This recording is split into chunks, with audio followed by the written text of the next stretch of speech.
వృశ్చిక రాశి వారు రథసప్తమి సందర్భంగా సూర్యభగవానుడి యొక్క ఆశీస్సులు ఎలా పొందాలో ఈ వీడియోలో సవివరంగా సంపూర్ణంగా తెలుసుకుందాం. వృశ్చిక రాశిలో ఏ ఏ నక్షత్రాలు వస్తాయనగా విశాఖ నక్షత్రంలోని చివరి పదం 4వ పదము, అనురాధ నక్షత్రంలోని 4 పాదాలు, జ్యేష్ఠ నక్షత్రంలో 4 పాదాలను కలిపితే వృశ్చిక రాశి. వృశ్చిక రాశి యొక్క అధిపతి కుజ భగవానుడు. చాలామందికి పుట్టినటువంటి కాల సమయంలో డేటా బర్త్లు లేనటువంటి వారందరికీ పేరు యొక్క మొదటి అక్షరాన్ని అనుసరిస్తూ ఆ రాశిని తెలుసుకునే ప్రయత్నం అవుతుంది. అవి ఏ అక్షరాలు వస్తాయనగా తో, నా, నీ, ను, నే, నో, యా, ఈ, యు అక్షరాల వారందరూ కూడా వృశ్చిక రాశి జాతకులే.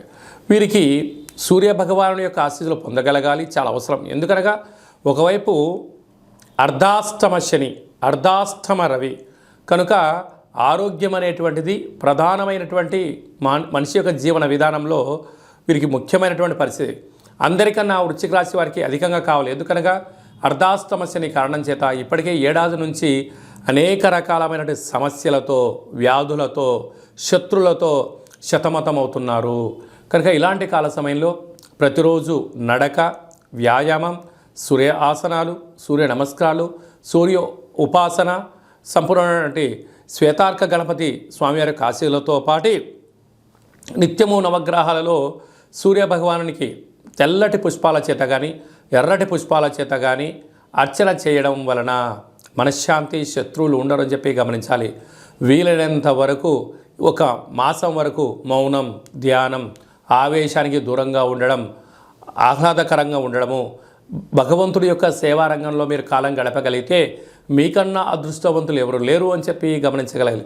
లేకపోతే శారీరకంగా, మానసికంగా వీలైనంత వరకు ప్రశాంతంగా ఉండే ప్రయత్నం చేయాలి. లేక దీర్ఘకాలికమైన వ్యాధులు, ఆయుధ ప్రమాదాలు, యంత్ర ప్రమాదాలు పొంచి ఉన్నాయి. తస్మాత్ జాగ్రత్త. అలాగే తృతీయంలో కుజ, బుధ, శుక్ర సంచార స్థితి కారణం వలన అన్నదమ్ములతో, అక్కాచెల్లెలతో మౌనంగా ఉండండి. అర్ధాష్టమ రవిశని దోషము, పంచమ స్థానంలో రాహు సంచార స్థితి, 6వ స్థానంలో గురు సంచార స్థితి ఉండడం వలన ధర్మంగా ఉన్నంత వరకు మిమ్మల్ని ఎవరించలేరు. ఆ ధర్మానికి నాంది పలికారా నిత్యము రుణభయం, రోగభయం, శత్రుభయం, అగ్నిభయం పొంచి ఉంది. తస్మాత్ జాగ్రత్త. స్వయం వృత్తులు, సేవారంగాలు, సాఫ్ట్వేర్, హార్డ్వేర్ వాళ్ళు, యానిమేషన్స్, వ్యవసాయ సోదర సోదరీమణులకు గృహ భవన నిర్మాణ కార్యక్రమం చేసేవారందరూ ఎంతో జాగ్రత్త వహించాలని చెప్పి గుర్తుపెట్టుకోవాలి.